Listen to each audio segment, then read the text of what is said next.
A very good morning to you, Mzwandile. You spoke to the International Relations Minister earlier on, Dr. Naledi Pandor, where you were saying that she's rushing off to go receive the president as he lands. What's the latest? Well, a good morning to you, Desiree. As you can see, I'm showing you visuals there.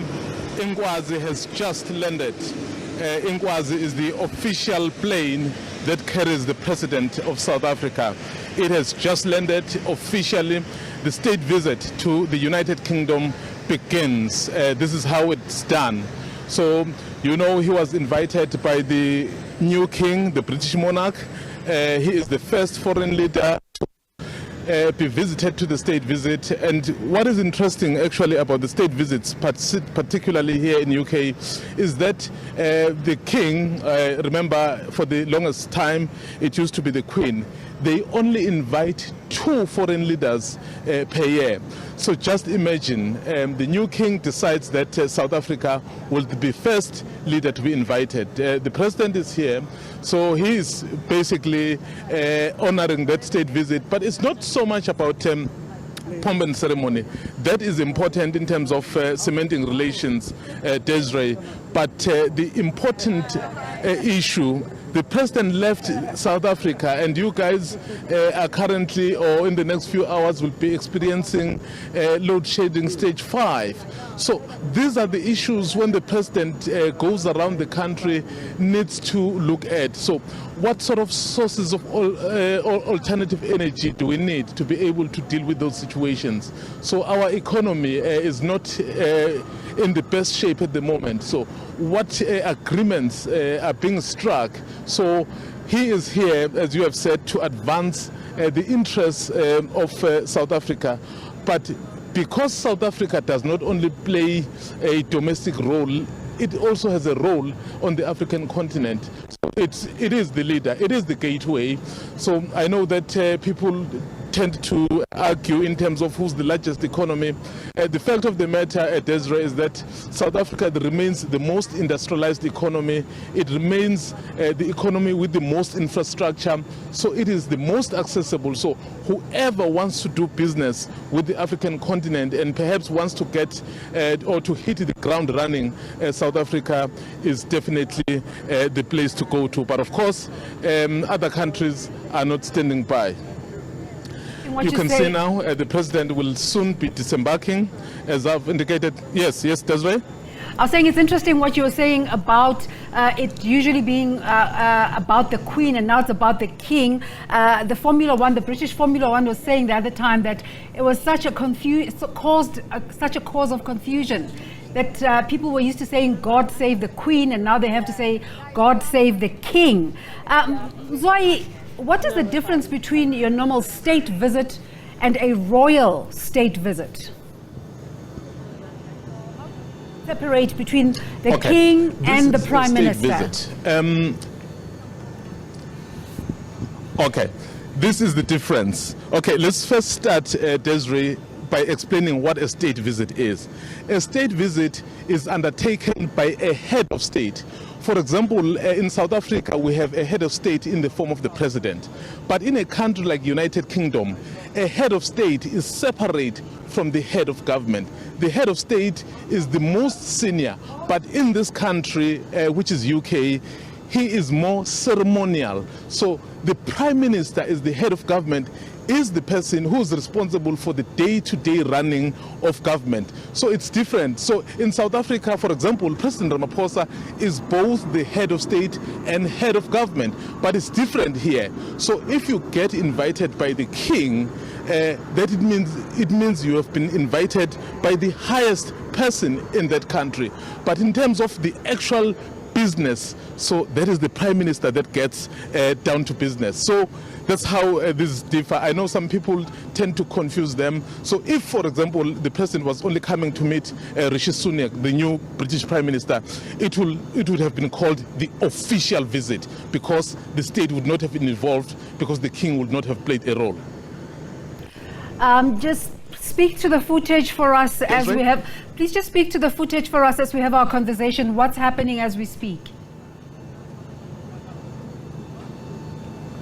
Right now, you are seeing obviously the guard of honor that is about to welcome the president, who is going to disembark from the plane.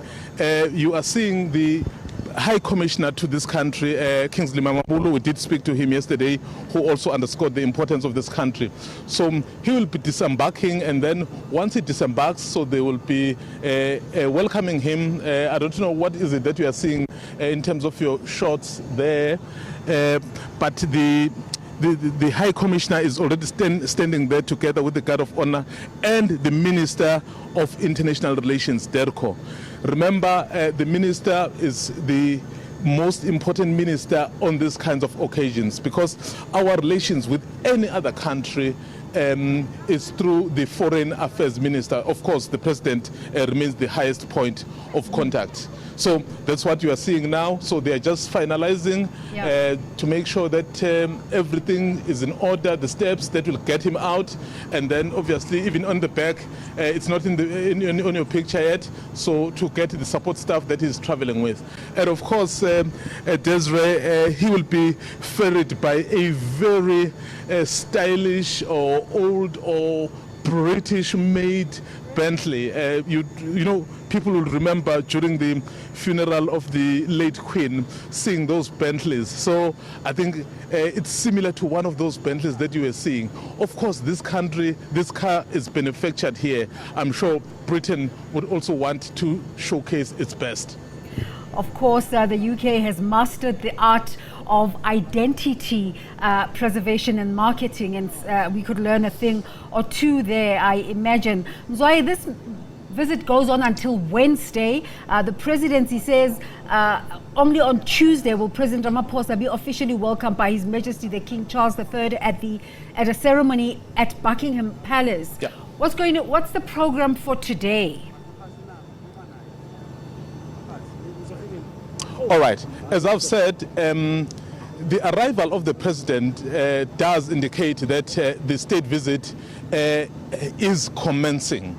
But in terms of the actual pomp and ceremony, in terms of him being welcomed by the person that invited him, so that will happen tomorrow. So what is happening now is that the president will be then welcomed, obviously, Minister, by the High Commissioner, by the officials from here in the UK, and then he will then go obviously to his hotel, where he will be meeting with his ministers. They will be briefing him and a number of stakeholders from South Africa to prepare for the actual state visit, that pomp and ceremony, that horse carriage, that inspection of the guard. So that will begin tomorrow, that is Tuesday, because it will now herald the meeting of him with the king. So for today is the arrival, is the checking of the logistics, is him finding out what is happening, but in the manner in which the state visit will then begin,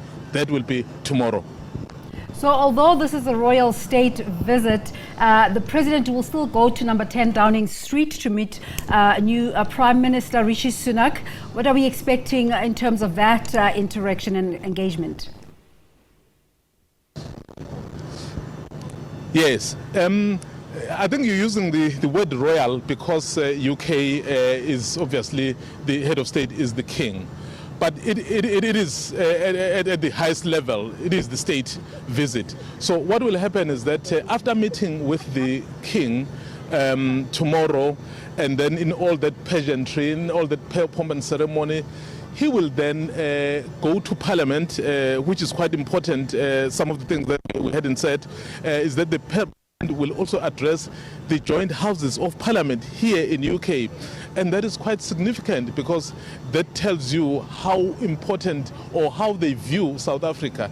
Remember, it's not so much about also an individual, it's also about the country, because the president represents the country. So he will also address Parliament, and of course after that he will have a meeting with the British Prime Minister, because that is the person who they will be discussing the actual things that need to happen between the two countries. There's a lot that we need from this country, there's a lot that they need from our country, and already there's a lot that is going on between the two in terms of trade. I know we only seeing Dr. Naledi Pandor in the footage there, but the president is also accompanied by the Minister of Higher Education, Science and Innovation, Dr. Mzwandile, the Minister of Trade and Industry and Competition, Mr. Yes. Ibrahim Patel. I'm sure you can see him. I'm sure you can see him disembarking. You can see him disembarking right now. He's getting off the steps. Well, that is the beginning of the state visit by the head of state of South Africa, coming to visit United Kingdom at the invitation of King Charles III, who became the king just a few months ago. As you can see there, he's greeting South Africans, of course, and the British, those who have been assigned to come and collect him from here. And it is indeed a show that South Africa is in town, and then it's ready to make friends or even strengthen that relations, because I guess they already use that term that we're friends. But if you are friends, you do need to then benefit each other, and that's why he's here. Mzwai, just as a matter of interest, it's going to be very important. In fact, yeah. I was just wondering, when other presidents come to visit South Africa, we hardly ever show them arriving. We just focus merely on the conversations at the union buildings. Why is that?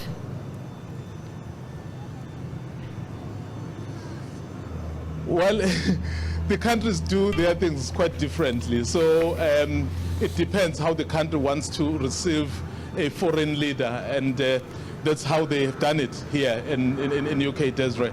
And I'm sure this one is being received in a Bentley. Bentley that I spoke to about. Quite a snazzy one too, right? But you know, outside of this, no, certainly. I was just saying, outside of this, actually, I mean, as he was walking out, I mean, he lives a country which is battling with stage 5. In fact, I've noticed that a number of times he jets out of the country, somehow the electricity problem goes up. I mean, at some point he went to Egypt, it was on stage 6. And then earlier this year, it was similar kind of thing. So he is here now in UK, we are on stage 5. So I wonder what's going through his mind in terms of trying to make sure that this issue of electricity and energy is resolved. And we know it's definitely part of the agenda, it will be discussed, but at some point, I guess, there would need to be a solution, because the country will start to ask questions. In fact, others are already wondering why the president keeps traveling when the country is battling. So, yes, he does need to travel, but somehow you also need to feel that he's got the control of what's going on the ground as well.